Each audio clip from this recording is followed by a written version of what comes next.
Hello everyone and welcome to a different style of video. This is going to be focused on the Plotly community and we're going to talk about like the components that are coming out. I just kind of looked over like new releases within the forum. We're going to talk about those. We're going to talk a little bit about what Plotly is doing, the Dash framework, and this is meant as like a video to watch while you are programming, easy to digest. You don't need to specifically watch it, like follow through the individual like video. You could just listen to it in the background.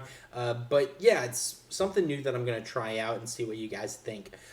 So with that, we're going to jump into the forum. We're going to look at some of the cool things that I found within it this month.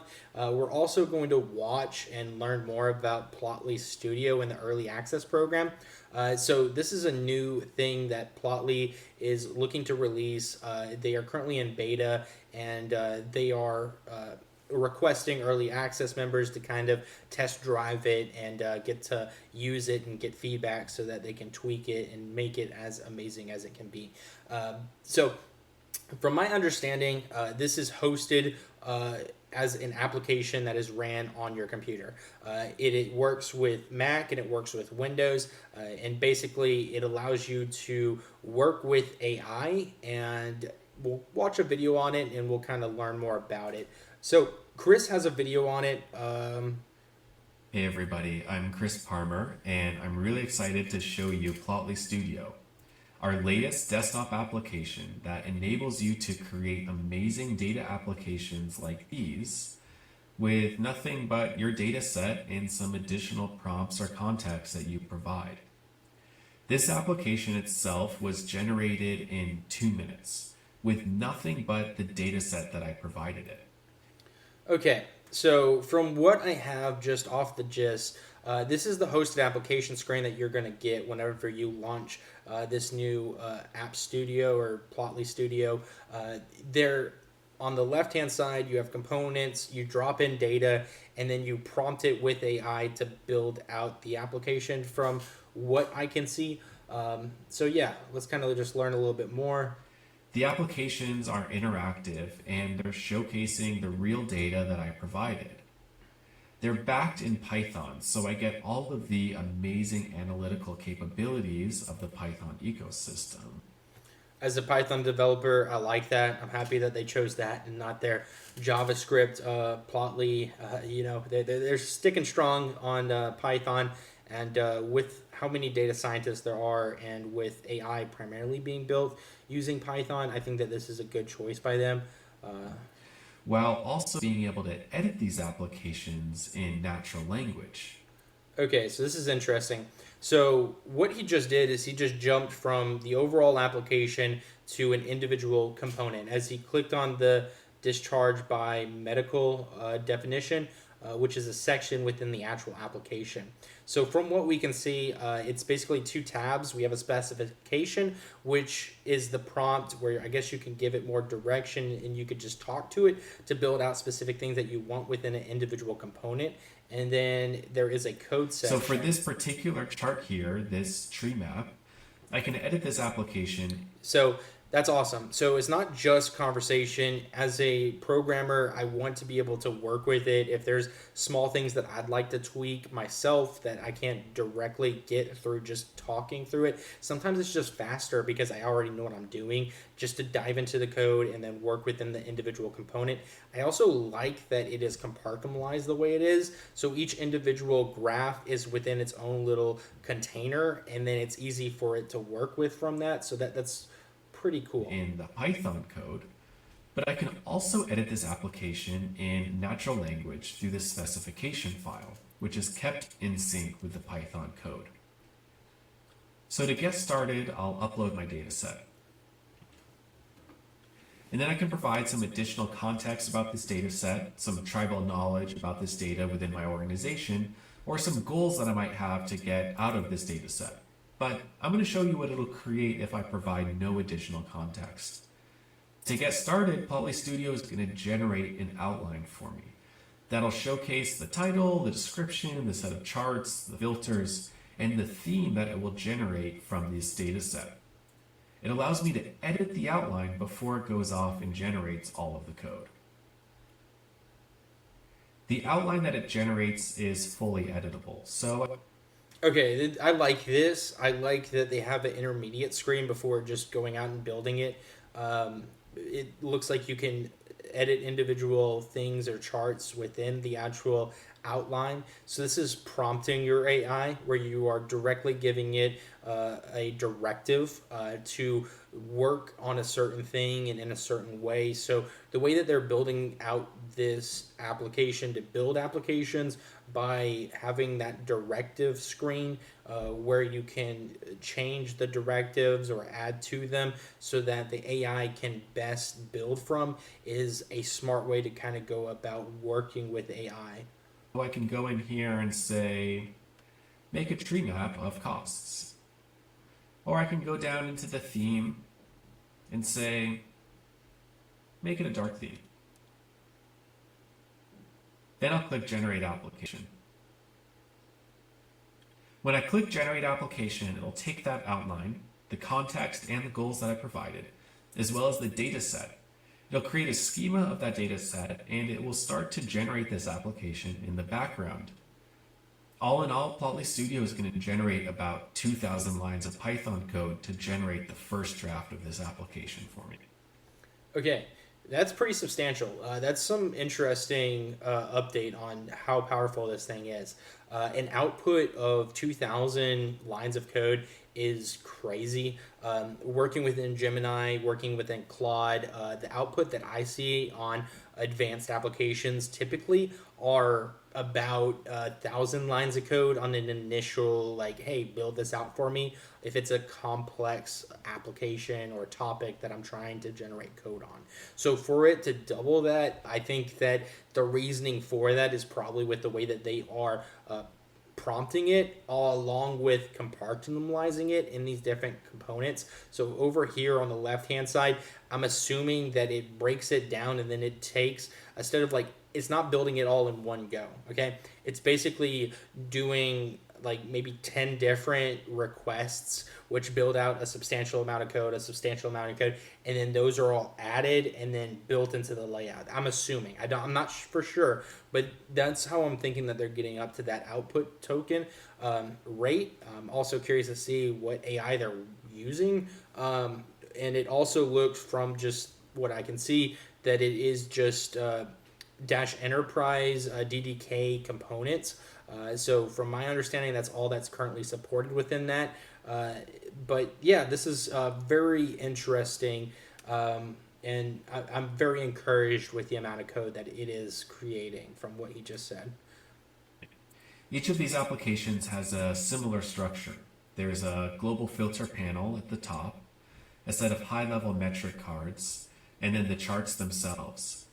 And within each of the charts, there's a couple of controls that get embedded as well. And these controls can be doing things like filtering, or they can change different attributes of the visualizations themselves, or they can even run analytics in Python under the hood.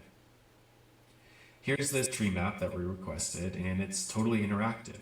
All of these charts and visualizations are generated using Plotly's data visualization libraries that have now been downloaded over 1 billion times over the last 12 years. 1 billion. That's a big number. Yeah, so Plotly's a big company. That's crazy. I didn't know that it was that many have been using it, at least the charting aspect. I'm sure Dash is a little bit behind it, but both the graphing library and Dash as a framework are growing. And yeah, I think that this looks really clean. So when I'm happy with my application, I can simply click Publish. And this will publish the application to Plotly Cloud, our new service for managing and hosting Dash applications on Plotly's infrastructure. If you're already a customer of Dash Enterprise, Plotly Studio can be configured to deploy your application to your Dash Enterprise platform behind the firewall as well. okay, so I have a Dash Enterprise subscription, and I do like the workspace a lot. I think it's really great for enterprise users. They seem to have created an intermediate, which is going to be Plotly cloud, from my understanding, and that looks like a middle ground where it's not full enterprise. Maybe it's a hobbyist. It's more cost effective for individuals to start getting and working with Plotly's paid features. Enterprise is more geared towards companies. The workspace is very, very powerful. Cloud doesn't have as many options or bells or whistles. It's kind of toned down. But yeah, it's going to be great to have that one-click deploy, and for data scientists and a lot of different roles, maybe science or medical or wherever, if you're trying to understand different things that are going on with your customer or with people that you're serving, or just different events or data science focused things, this could be really, really useful. It's powerful. You don't need to know how to code, but that is there if you know how. I like how they're not taking that away from us. So yeah, this is a cool update. I'm very curious to get my hands on it. I currently haven't yet. I know that I have been making and working with Plotly recently to make videos, so check those out. And probably in a month or two, I will be covering this more in depth, where I will be creating tutorials on this and have a better understanding of what is going on. But currently, I'm in the dark as much as you. So check out the link in the description. Jump into the early access program if you are interested in kind of seeing what they're doing and jumping into the beta, because yeah, this is going to be really interesting, and I'm encouraged and I'm looking forward to seeing what they do with all this. So with that out of the way, let's kind of jump into the form. One of the things that I wanted to jump into first is dash-mantine-components, as they have a 2.1 release. This is just a few different upgrades to kind of what's going on. They basically upgraded to maintime 8.1.2. They have great documentation. It's probably my favorite component library. It is my favorite component library. So with the upgrades and new things that are coming out in this new release, the modal has a way to iterate through it. So it's similar to the stepper or DMC stepper, if you know that component, where you can have multiple modals on top of each other, but you only see one at a time, so that you can have actions that iterate through. So if you have more prompting that needs to happen, then you can do that. Modals are really good for mobile development, so I loved this, and I love that this is a feature now. Then we also have header control and order within the props of the calendar. So this gives you more customization with the calendar itself and the selector, so that you can kind of move stuff around, which is nice. Slider domain prop. This is working outside from the min and max, but it basically provides more range for the slider to choose from. And then you also have a range slider push on overlap prop. So if the slider overlaps, and let's say if it isn't pinned to the start or to the end and it's free to move, then there is a prop to manage that, and you can basically set that to false or true. So outside of that, we have a prop for supporting functions within the calendar. As you can see here, this gives a little notification for a specific day, which is really cool. And I've been using these functions, and I have some examples that I'll kind of talk about in a second. But yeah, so there are some components within dash-mantine-components where you can drop in your assets folder a JavaScript script that can be passed into the component, which can allow much more flexibility. So outside of that, they added get day prop, get month control prop, get year control prop. So it allows you to kind of cycle through the month, the day, the year, which is really cool. And then this is something that I requested, and I'm so grateful that she was able to throw this into the release. And Marie, you're amazing. But I use this within my application. It allows you to throw a image or not really an image, but a icon within the tree.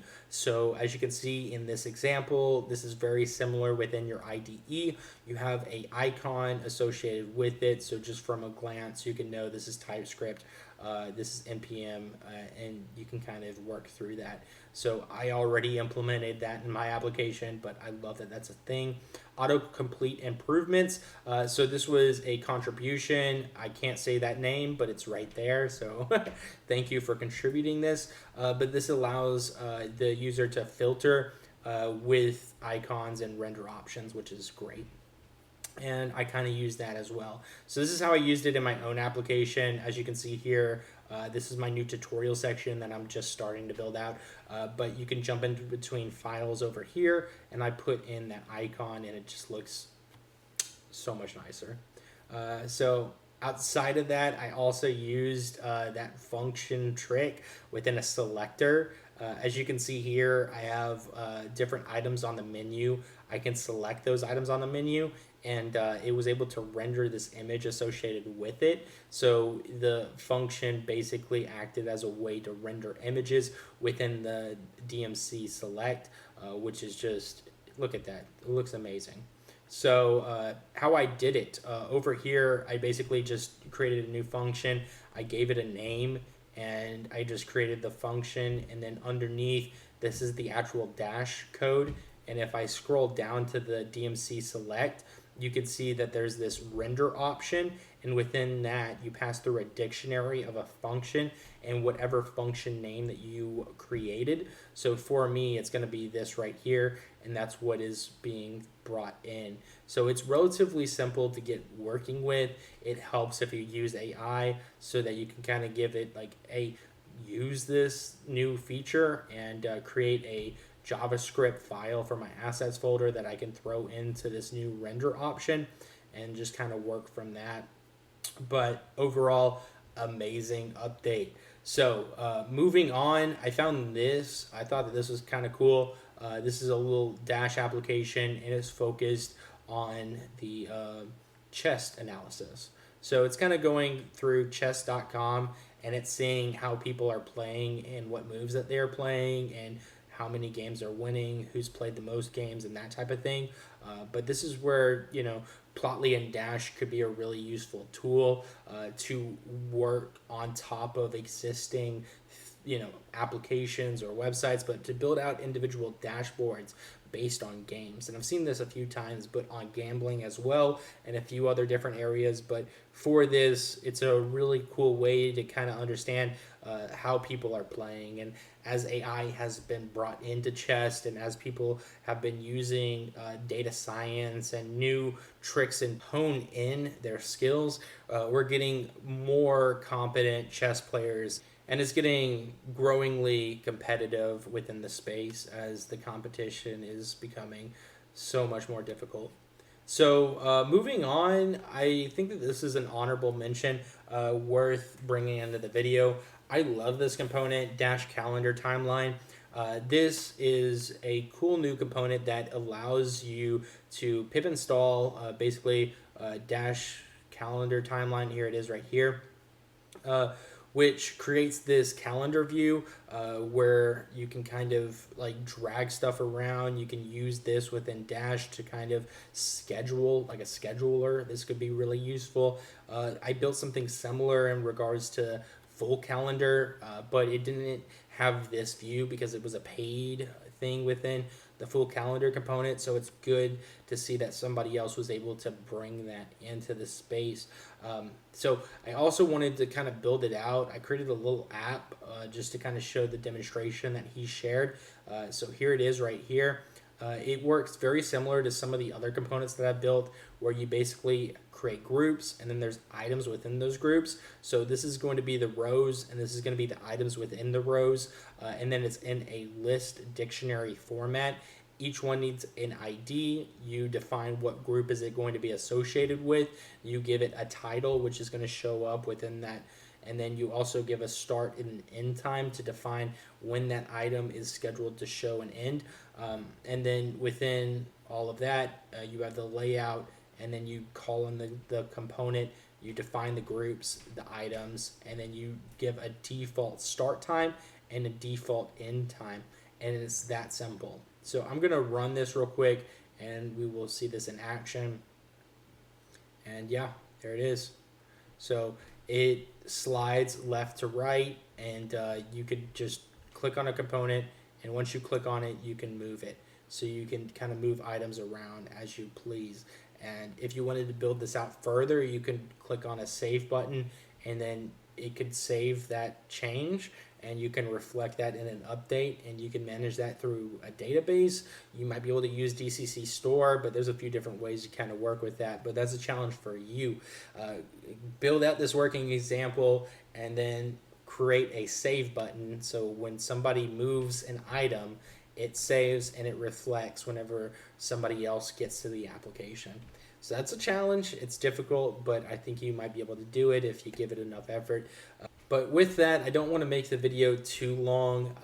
Let me know what you think about this type of format. Did you find any of this interesting? What really sparked your interest? What do you want to learn more about? This is something that I could do and iterate on. It's easy for me to make videos in this format. So if you guys like it, I'd love to make more videos, maybe once a month, kind of covering some of the key topics and things that are happening within this space. So with that, thank you for watching. Like, subscribe, and I will see you guys in the next one.